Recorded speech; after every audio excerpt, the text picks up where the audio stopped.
Bismillahirrahmanirrahim. Assalamualaikum warahmatullahi wabarakatuh.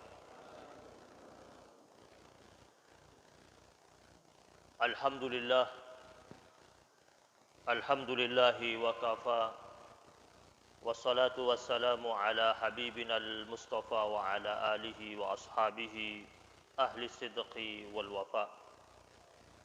Allahumma salli wa sallim على سيدنا محمد الفاتح لما أغلق والخاتم لما سبق ناصر الحق بالحق والهادي إلى صراطك المستقيم وعلى آله حق قدره ومقداره العظيم سبحانك لا علم لنا إلا ما علمتنا إنك أنت العليم الحكيم اللهم علمنا ما ينفعنا وارزقنا علما وأرنا الحق حقا وارزقنا اتباعه وارنا الباطل باطلا وارزقنا اجتنابه وادخلنا في عبادك الصالحين سبوح قدوس ربنا ورب الملائكة والروح.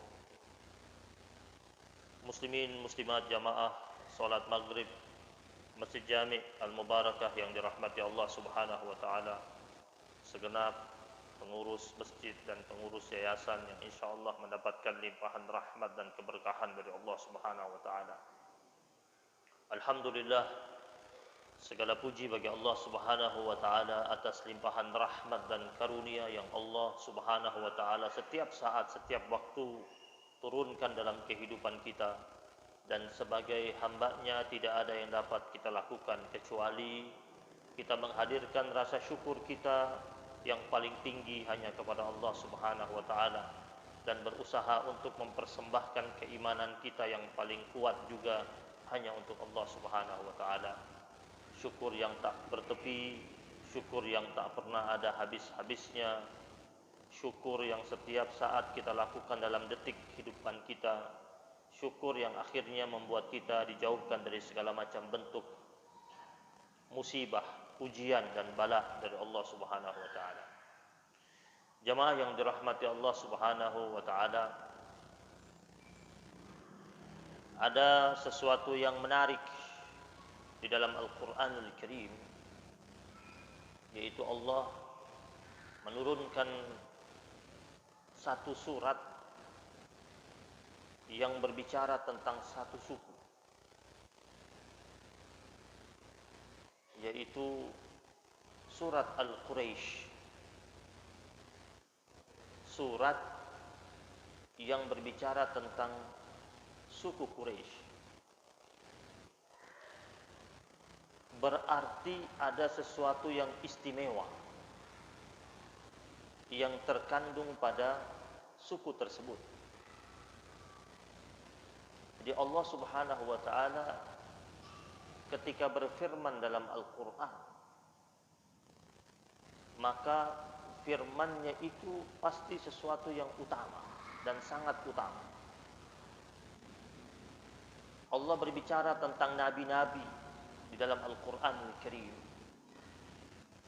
Berarti nabi-nabi yang Allah sebut dalam Al-Quran, masing-masing dari mereka memiliki keistimewaan demi keistimewaan. Dan Allah sebut nama nabi-nabi tersebut dalam Al-Quran. Allah berbicara tentang potret-potret manusia-manusia jahat dan durhaka di dalam Al-Quran, tetapi Allah tidak menyebut nama asli mereka. Ini karena mulianya Al-Quran. Allah sebut nama panggilannya, nama julukannya, nama lakabnya. Seperti Fir'aun, itu bukan nama asli, tetapi model manusia seperti Fir'aun itu akan ada terus. Figur seperti Fir'aun, penguasa yang zalim, lalim, semena-mena, menindas, arogan, itu akan ada terus. Jadi akan muncul dari zaman ke zaman model penguasa seperti Fir'aun. Allah sebut dengan nama julukan, seperti Abu Lahab. turun surat Al-Lahab. Abu Lahab itu bukan nama asli. Nama aslinya adalah Abdul Uzza bin Abdul Muttalib. Nama aslinya. Karena kejahatannya Allah tidak berkenan namanya dicantumkan dalam Al-Quran. Jadi dipanggil dengan julukannya. Dan Allah menyebut dengan nama julukan tersebut agar kita umat manusia mewaspadai potret manusia seperti Abu Lahab ini akan ada terus. Abu Lahab kerjaannya apa? Mengganggu dakwah Nabi. Berusaha untuk menghalang-halangi orang-orang Mekah yang hendak memeluk agama Islam. Di mana Nabi berdakwah, dia recoki. Termasuk ketika Nabi mengajak orang-orang Mekah pada waktu itu untuk menjaga diri mereka dan melindungi diri mereka dari nilai-nilai kemusyrikan. Nabi mengajak mereka kepada nilai tauhid. Dan ternyata ketika Nabi sedang berdakwah menghimpun orang-orang Mekah pada waktu itu, Abu Lahab berada di tengah-tengah mereka. Kemudian berteriak dengan lantang menentang dakwah Rasulullah SAW. Dan potret manusia seperti Abu Lahab akan ada terus. Para ulama yang menjadi warasatul anbiya, pewarisnya para nabi, yang istiqamah melanjutkan misi dakwahnya Rasulullah SAW, menebar nilai-nilai kebaikan, nilai-nilai tauhid, nilai-nilai akidah, mengajarkan Al-Quran, mengajarkan sunnah an-nabawiyah. Kemudian pasti akan berhadapan dengan model manusia seperti Abu Lahab yang mengganggu, mengintimidasi dakwanya para ulama, berusaha untuk merusak tatanan yang sedang dibina oleh para ulama. Allah juga sebut tentang Qarun dan lain sebagainya. Nah, dalam Al-Quran ada satu surat, surat Al-Quraisy. Surat yang dimana Allah Subhanahu wa ta'ala mengingatkan orang-orang Quraisy akan nikmat-nikmat Allah yang Allah persembahkan kepada mereka. Salah satunya apa? Nikmat keamanan. Karena kita tahu orang-orang Quraisy sebelum hadirnya Rasulullah sallallahu alaihi wasallam, mereka pernah mengalami ketakutan yang maha dahsyat ketika pasukan Abraha bertolak dari Yaman menuju Mekah dengan satu tujuan, yaitu menghancurkan Ka'bah. Mereka ketakutan yang amat sangat karena mereka ketahui bahwasanya Abraha ini tidak hanya semata-mata menghancurkan Ka'bah, pasti yang berada di sekitar Ka'bah, yaitu orang-orang Quraisy, akan diluluhlantahkan juga. Buktinya Abraha sebelum dia masuk ke area Mekah, itu di lembah-lembah sekitar Mekah itu, hewan-hewan ternak yang dimiliki oleh kepala-kepala suku itu dirampas dengan semena-mena oleh Abraha.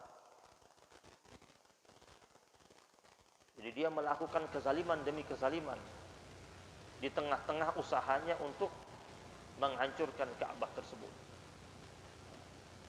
Nikmat yang Allah berikan kepada orang Quraisy salah satunya adalah nikmat keamanan, yaitu ketika Allah melindungi mereka dari cengkraman pasukannya Abraha yang akhirnya luluh lantah semua, tak tersisa. Yang kita tahu kisahnya berada pada surat Al-Fil. Kemudian nikmat rasa aman ini yang Allah berikan kepada orang-orang Quraisy sehingga mereka dapat menjalankan aktivitas mereka berpergian di waktu musim dingin dan musim panas. Nikmat lainnya apa? Allah berikan kepada mereka nikmat berbentuk makanan. At'amahum min ju'. Berikan mereka nikmat berbentuk makanan. Walaupun mereka tinggal di daerah dan wilayah yang kering dan tandus,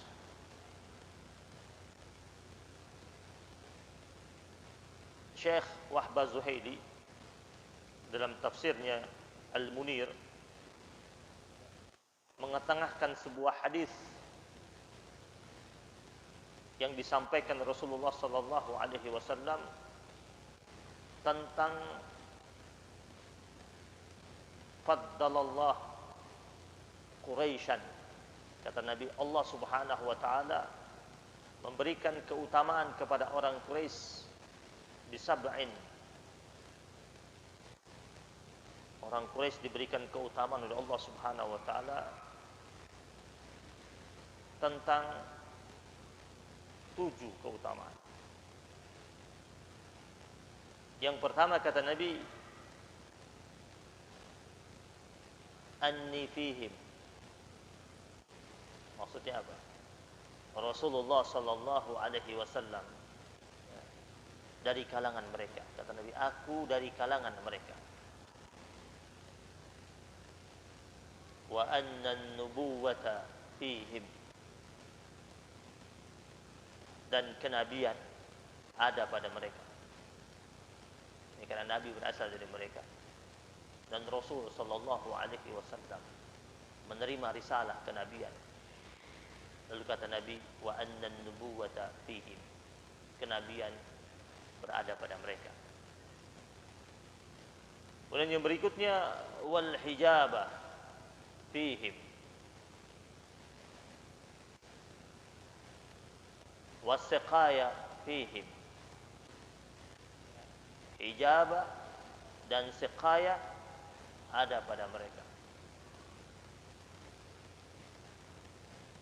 Orang-orang Quraisy adalah orang-orang yang menyiapkan minuman, konsumsi bagi setiap orang yang datang mengunjungi Ka'bah. Dan itu keutamaan yang Allah berikan kepada mereka. Wa anna Allaha lanasarahum 'alal fil. Berikutnya keutamaan mereka kata Nabi, Allah Subhanahu wa taala menolong mereka dari rongrongan pasukan gajah yang dibawa oleh Abraha. Kita pernah dengar kisahnya. Abraha ini sebenarnya dia bukan satu-satunya orang kuat. Jadi dulunya Raja Habasyah itu kirim ke Yaman itu dua panglima dikirim ke Yaman. Yang satu namanya Abraha, yang satu namanya Aryat, untuk menduduki wilayah Yaman. Dan mereka berhasil. Jadi raja dari Habasyah ini dia kirim Najasyi namanya. Dia kirim dua panglimanya ini. Yang dua panglimanya ini punya pasukan. Jadi Abraha ini punya anak buah banyak, Aryat juga punya anak buah banyak. Dan dua-duanya hebat, tangguh. dikirim untuk menaklukkan wilayah Yaman dan berhasil. Mereka merajalela di situ menguasai Yaman. Takluklah Yaman. Nah, makanya kenapa ada gajah itu? Karena dari Habasyah, dari wilayah Afrika masuk ke sana, dibawa sebagai kendaraan yang dipakai oleh pasukan-pasukan. Jadi kendaraan dinas lah. Nah, setelah mereka duduki Yaman, ternyata antara Aryad dan Abraha ini masing-masing pingin tampil. Perang mereka berdua. Sudah berhadapan pasukannya Abraha, mereka sudah menguasai ini. Sekarang berhadapan nih, mau perang saudara. Pasukannya Abraha sama pasukannya Aryad berhadapan-hadapan. Akhirnya ada yang mengusulkan, daripada kita ini tempur, kita perang saudara, mati tak berguna. Lebih baik begini saja, perang tanding deh. Duel. 1 lawan 1, Aryad sama Abraha. Akhirnya dilakuin. Perang tanding. Digali parit. Dibikin parit. Bikin parit. Ya. Lubang di belakangnya Abraha dan lubang di belakangnya Aryad. Pertempuran sampai mati. Ya, yang hidup berarti dia yang pimpin itu 2 pasukan. Sepakat. Pertempuran terjadi. Di awal-awal pertempuran, ini Abraha ini sebenarnya dia kalah. Karena Aryad lincah juga. Berhasil sempat melukai hidungnya Abraha. Tebasan berikutnya melukai mulutnya Abraha. Banyak darah mengucur. Mulai dia tidak berdaya, lemes. Ternyata di tengah-tengah pertempuran tersebut ada salah satu mantan budaknya Abraha. Dari jauh melemparkan tombak ke arah Aryad. Roboh Aryad. Dan ketika Aryad roboh, mudah sekali ditebas oleh Abraha. Khianat nih dari sebelahnya Abraha. Akhirnya pasukan dikuasai penuh oleh Abraha. Di 2 kelompok ini jadi satu. Berita ini sampai kepada Najasyi. Dia kirim surat marah kepada Abraha, berbentuk ancaman. Dia nggak suka cara Abraha menang dengan cara tidak kesatria. Dia kirim surat dan dia bilang, saya akan mendatangi Yaman, saya akan injak-injak tanah yang ada di Yaman itu, dan saya injak pula ubun-ubunmu. Ya. Jadi ubun-ubun, jadi kepalamu saya letakkan di atas tanah Yaman, terus saya injak-injak juga ubun-ubunmu agar menyatu dengan tanah Yaman. Itu surat keras, surat yang berisi ucapan yang keras dari Najasyi. Abraha ketakutan, tapi Abraha licik, pintar dia. Licik dia. Dia kirim surat balasan. Sebelum raja ini balik datang ke Yaman, dia kirim surat balasan. Yang dalam surat itu dia cantumkan, dia isi dalam surat itu, bersamaan dengan surat itu, 1 kantong isinya tanah dari negeri Yaman. Kemudian dia gunting rambutnya, rambut dari atas yang ada di atas ubun-ubunnya digunting sama Abraha, dimasukin ke kantong itu. Dan dia tulis di surat tersebut apa? Bersama surat ini saya sampaikan kepada Paduka tanah dari negeri Yaman dan rambut yang dipotong dari atas ubun-ubun saya. Dan saya persilahkan kepada Paduka untuk menginjak-injak tanah tersebut dan menginjak-injak rambut saya. Karena kalau Anda injak rambut saya sama seperti Anda menginjak ubun-ubun saya. Ya. Jadi apa itu? Jadi dia Pinter deh, dia ngerayu. Dia bilang, yaudah deh, nggak apa-apa deh. Ya, Paduka boleh saja injak-injak tanah negeri Yaman ini. Saya kirimin tanah negeri Yaman. Katanya mau injak-injak, saya punya ubun-ubun. Ini saya kasih. Ini di atas ubun-ubun saya ini kan rambut saya kasih. Daripada nanti dia datang ke Yaman, dia injak beneran, mati dia. Raja Najasyi tertegun dengan suratnya ini. Dan tertegun pula dengan lihainya diplomasinya Abraha. Dan di akhir surat dia menjanjikan dia akan bangunkan kanisa, gereja besar, persembahan atas nama Raja Najasyi yang dia bangun. Itu. Ya, kita tinggalkan kisahnya Abraha ini. Yang akhirnya nanti dia akhirnya melihat gerejanya yang dia bangun begitu besar ternyata tidak populer juga, makanya dia ingin menghancurkan Ka'bah yang dianggap tetap populer. Tidak mampu gereja yang dia bangun begitu besar itu mampu menandingi Ka'bah yang begitu sangat populer dan memiliki magnet yang begitu dahsyat. Ka'bah ini kan magnet. Coba antum kalau berangkat umroh, setelah pulang pingin lagi. Antum kalau datang ke ziarah ke tempat-tempat lain, setelah udah selesai ziarah nggak ada pingin lagi. Coba kalau datang ke Mekah, datang ke Ka'bah, udah pulang, pingin lagi. Berkali-kali, balik lagi, pingin lagi.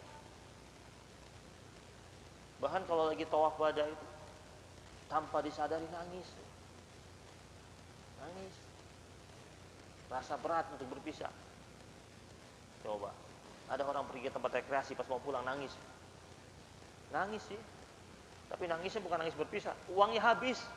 Oh, lihat ATM-nya udah berkurang banyak, pergi ke rekreasi itu pulang. Oh, ya, habis duit, bawa satu keluarga habis 10 juta, 20 juta. Nangisnya di situ tuh. Tapi kalau tawaf wada ninggalin Ka'bah, nangis tuh berat. Seakan-akan ada connecting dia dengan Ka'bah tersebut. Ya. Makanya Rasulullah SAW itu diriwayatkan ketika keluar meninggalkan Mekah, udah jalan, Nabi balik lagi badannya Nabi. Nabi lihat, ya, mengarahkan wajahnya, pandangannya ke arah Mekah. Dia bilang, sesungguhnya betapa bagusnya engkau wahai Mekah, ma atyabaki. Dia bilang begitu sama Nabi. Dengan pandangan yang begitu, dengan penuh dengan kesedihan. Lalu kata Nabi, kalau tidak karena kaumku mengeluarkan aku darimu, aku tidak akan keluar dari tempat itu. Itu ucapan Nabi Muhammad SAW. Nah, jamaah yang dirahmati Allah SWT, fadilahnya, keutamaannya suku Quraisy, wa annallaha lanasarahum 'alal fil. Allah tolong mereka atas pasukan gajah. Wa annahum abadullaha 10 sinin la ya'buduhu ghairuhum. Dan orang-orang Quraisy, kata Nabi, mereka menyembah Allah Subhanahu wa taala selama 10 tahun.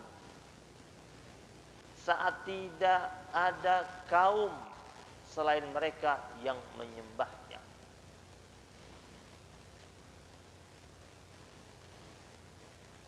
Keutamaan berikutnya, wa annallaha anzala fihim suratan minal Qur'an. Dan Allah Subhanahu wa taala menurunkan satu surat di dalam Al-Qur'an yang khusus berbicara mengenai mereka. Hadis riwayat Imam Baihaqi. Dan derajat hadisnya hasan. Ini keutamaan yang dimiliki oleh suku Quraisy. Dan riwayat hadis yang lain Nabi katakan, innallaha astafa min waladi Ibrahim Ismail. Sesungguhnya Allah Subhanahu wa taala memilih dari anaknya Ibrahim, Ismail. Wastafa min waladi Ismaila bani Kinana. Dan Allah Subhanahu wa taala memilih dari turunannya Ismail bani Kinana. Wastafa min bani Kinana Quraisyan. Dan Allah Subhanahu wa taala memilih dari bani Kinana Quraisy. Wastafa min Quraisyin bani Hashim. Dan Allah memilih dari Quraisy bani Hashim. Wastafani min bani Hashim. Kata Nabi terakhir, dan Allah Subhanahu wa taala memilih aku dari keturunan Bani Hashim. Hadis riwayat Imam Muslim. Jadi Quraisy ini memang kabilah yang paling mulia di Jazirah Arab. Kabilah yang diberikan amanah untuk mengatur beberapa urusan-urusan yang ada di kota Mekah. Makanya ketika Abraha itu sebelum dia masuk ke area Mekah, dia kirim utusannya.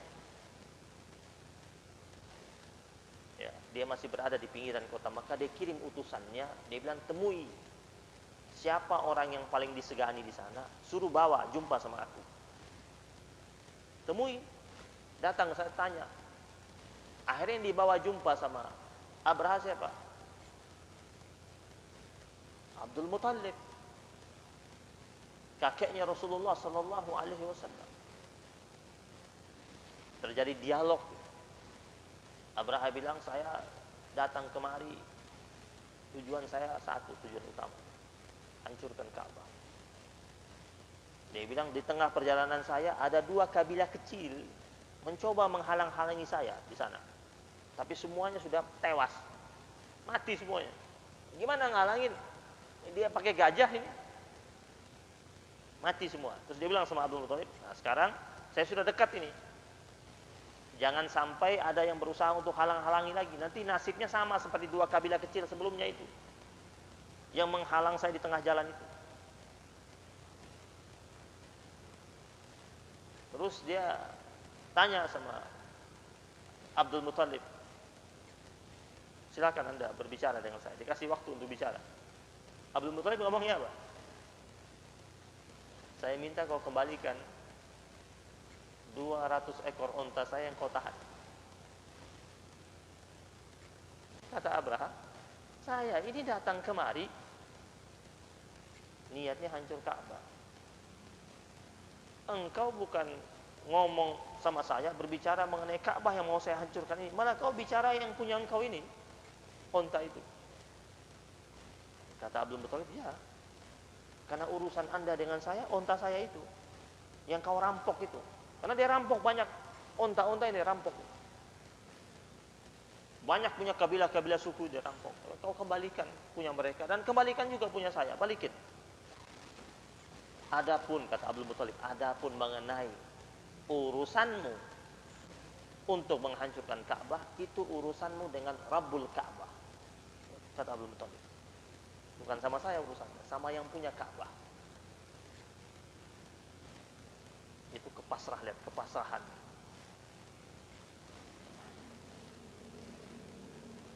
Seorang tokoh Quraisy yang cukup disegani pada waktu itu.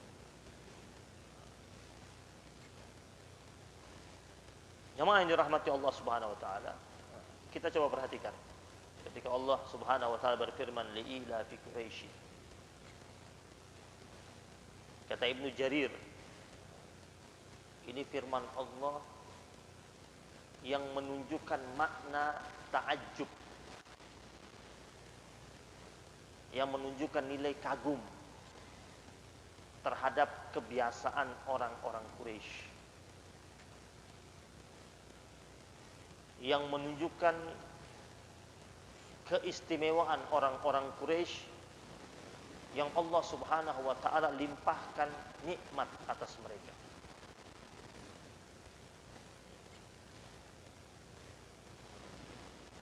Disebutkan juga yang pertama kali mendapatkan gelar Quraisy adalah An-Nadr bin Kinanah, yang merupakan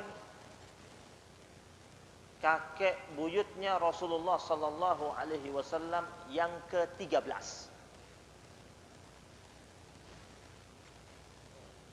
Jadi Muhammad bin Abdullah bin Abdul Muttalib bin Hashim bin Abdi Manaf bin Kilab bin Murrah bin Ka'ab bin Lu'ay bin Ghalib bin Fihr bin Malik bin Nadr bin Kinanah. Nadr bin Kinanah ini adalah orang yang pertama kali mendapatkan julukan Quraisy.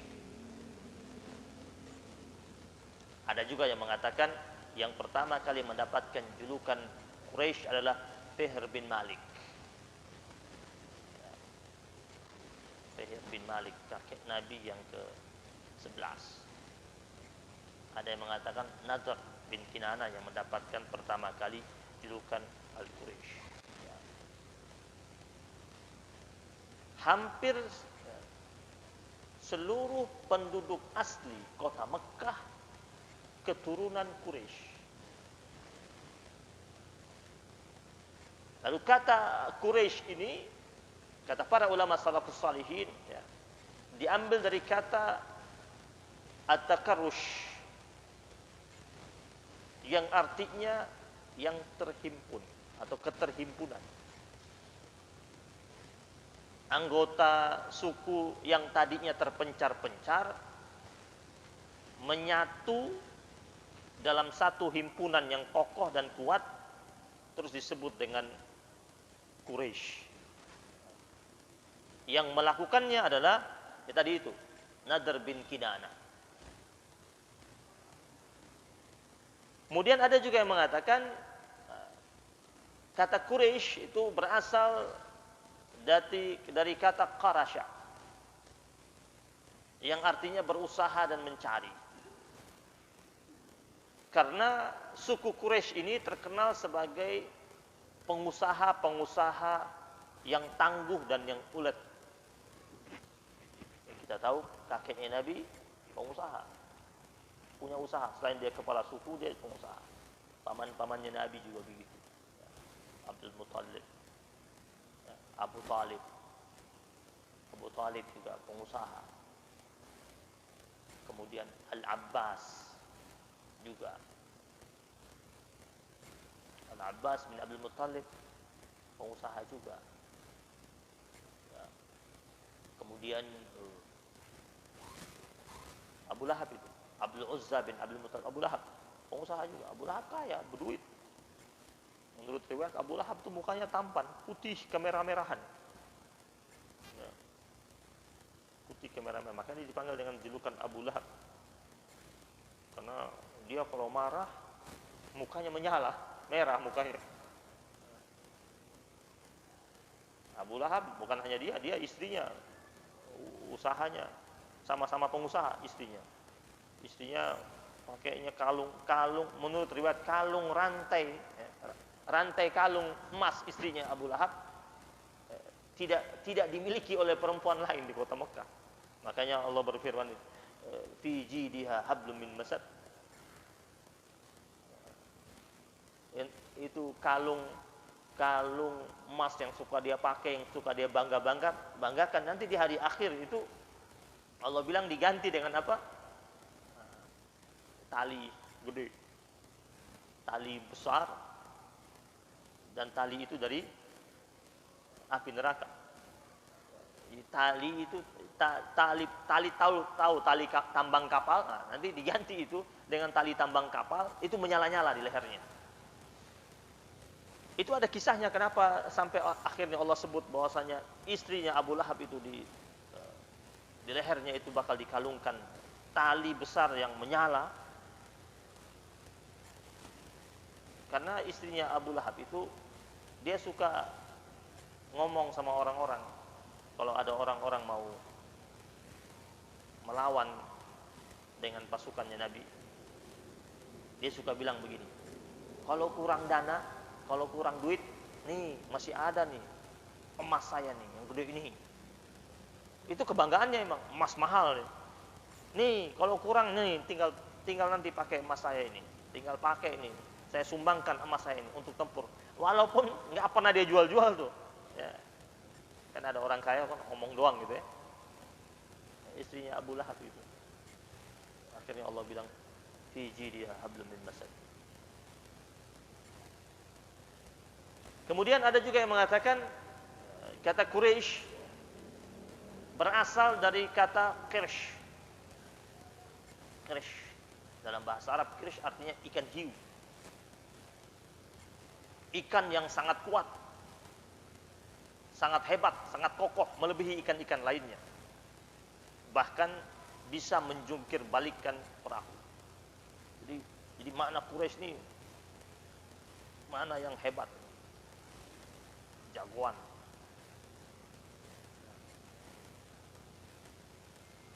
Ini menggambarkan kuatnya suku Quraisy di atas suku-suku lainnya. Lalu Allah menyatakan ilafihim rihlatash syita'i was-saif. Yaitu orang-orang Quraisy yang memiliki kebiasaan pergi di musim dingin dan musim panas. Rihlah. Yaitu bepergian ke tempat yang relatif cukup jauh. Yang dilakukan 2 kali dalam setahun. Perjalanan ini dulu tidak ada. Yang mempelopori pertama kali perjalanan di waktu musim dingin dan musim panas ini adalah kakeknya Rasul yang bernama Hashim bin Abdi Manaf.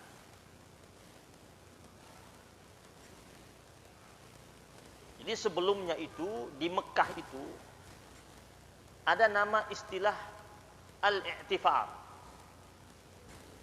Al-i'tifar itu adalah apabila penduduk kota Mekah mengalami kesulitan.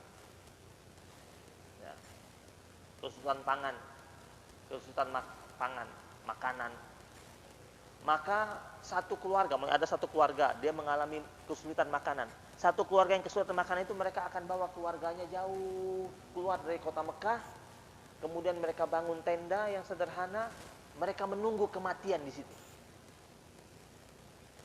Dulu begitu. Kemudian kakek Nabi yang bernama Hashim bin Abdi Manaf ini dia yang mempelopori rihlah ini. Jadi akhirnya dia kumpulkan orang-orang yang kaya. Dia bilang, kalau lagi musim yang tidak mengenakan, mari kita bepergian. Kita bepergian, kemudian masing-masing keluarga yang kaya menaungi keluarga-keluarga yang miskin. Dia yang membuat keputusan itu. Jadi ada, kalau dalam bahasa Indonesia dibilang apa, gotong royong gitu. Itu dibuat sama kakeknya Rasul, Hashim bin Abdi Manaf ini. Dari situlah akhirnya tradisi al-i'tifar ini, yaitu membiarkan diri mati sia-sia karena kelaparan, tidak terjadi lagi. Karena ide cemerlang yang dimiliki oleh Hashim bin Abdi Manaf. Maka di sini Allah bilang rihlatash syita'i was-saif. Pernah kejadian ada salah satu keluarga dari Bani Makhzum mau melakukan i'tifar, mau pergi karena mereka sudah kekurangan makanan, mau pergi jauh keluar dari Mekah, kemudian menunggu mati aja, sudah mati kelaparan. Akhirnya Hashim bin Abdi Manaf, ya, beliau menyampaikan kepada suku-suku Quraisy, beliau minta semuanya untuk yang kaya untuk bahu-membahu menolong keluarga-keluarga yang lemah, yang kekurangan pangan, untuk di backup. Dan itu ternyata dilanjutkan oleh Rasulullah SAW.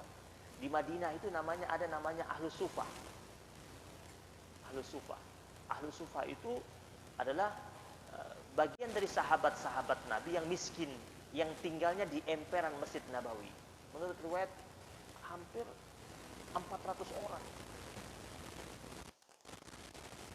Termasuk di dalamnya itu ada Salman Al-Farisi, ahli Sufa. Nah, itu Nabi mengajak sahabat-sahabat Nabi yang kaya. Setiap yang kaya itu membackup beberapa orang daripada sahabat Nabi yang ahli Sufa itu. Sahabat-sahabat Nabi yang ahli Sufa itu, hidup mereka sederhana, terbatas ekonominya, tetapi mereka adalah orang-orang yang pertama kali menyongsong dan menyambut ajakan jihad. Setiap kali ada ajakan jihad, pasti mereka di terdepan. Jadi seperti orang bilang, buah jatuh tidak jauh dari pohonnya. Nabi melanjutkan tradisi yang dilakukan oleh kakeknya, Hashim bin Abdul Manaf, yaitu di Madinah, di mana orang-orang kaya, sahabat-sahabat Nabi yang kaya, membackup perekonomian sahabat-sahabat Nabi yang ahli sunnah. Jamaah yang dirahmati Allah Subhanahu wa taala.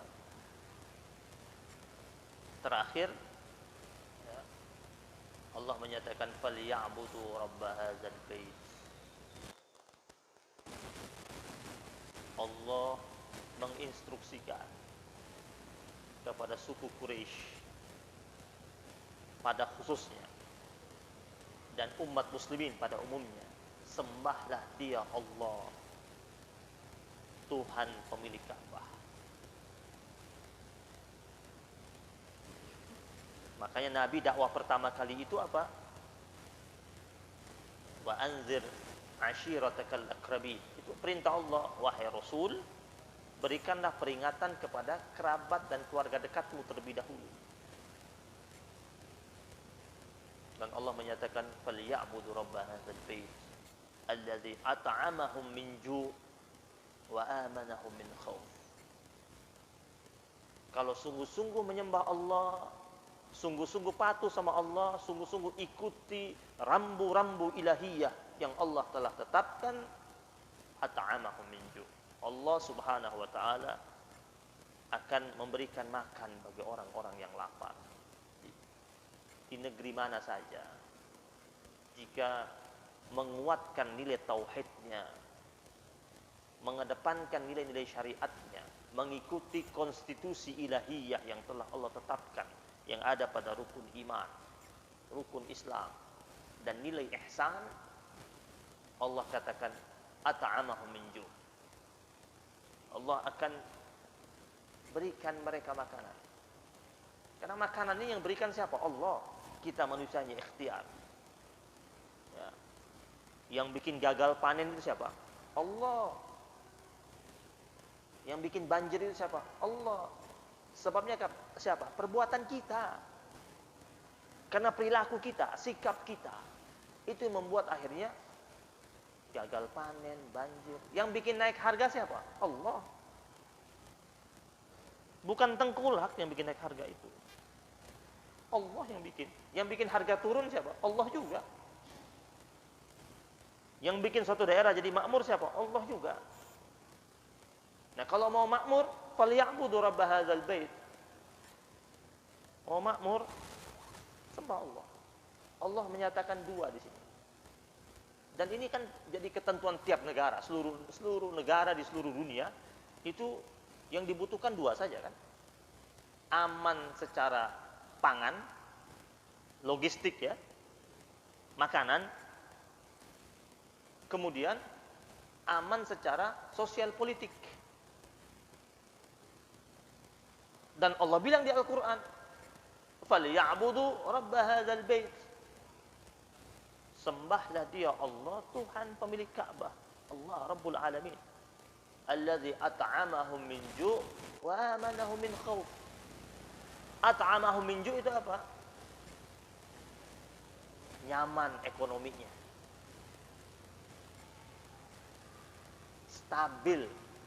stabilitas ekonomi. At'amahum min ju' wa amanahum min khauf, stabil keamanannya. Jadi stabilitas ekonomi, stabilitas di bidang keamanan. Negara tuh butuh cuma dua ini saja.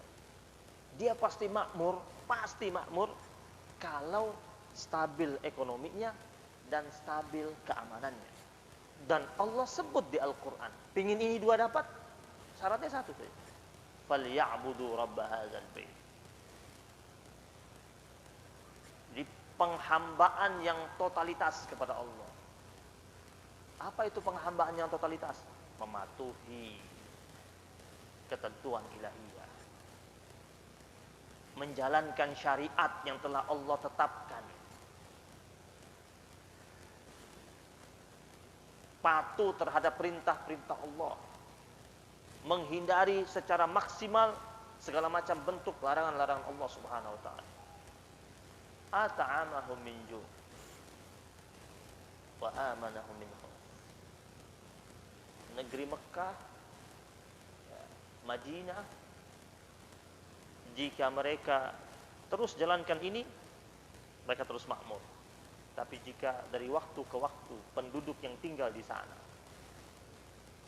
mereka tidak patuh sama ketentuan ilahiyah atau sudah mulai melakukan pembangkangan atau melanggar, kita tidak tahu apa yang akan Allah lakukan. Karena ini ketentuan berlaku umum semua. Pingin stabil di bidang ekonomi, pingin stabil di bidang keamanan, falyabudu rabb hadzal bait. Sembahlah Dia Allah, Tuhan pemilik Ka'bah, Rabbul Alamin, pengatur dan penentu alam semesta ini. Rabbana taqabbal minna innaka antas samiul alim wa tub alaina ya maulana innaka antat tawwabur rahim. Wa sallallahu ala nabiyyina Muhammadin nabiyil ummi wa ala alihi wa sahbihi wa baraka wa sallam. Alhamdulillahi rabbil alamin. Mari sama-sama. Yallah biha, yallah biha, yallah bi husnil khatimah. Yallah biha, yallah biha, yallah bi husnil khatimah. Yallah biha, yallah biha, yallah bi husnil khatimah. Yallah biha, yallah biha, yallah bi husnil khatimah. Subhanakallah bihamdika asyhadu an la ilaha illa anta astaghfiruka wa atubu ilaik. Wabillahi taufiq wal hidayah wal ridha wal inayah wal afu minkum. Wassalamualaikum warahmatullahi wabarakatuh.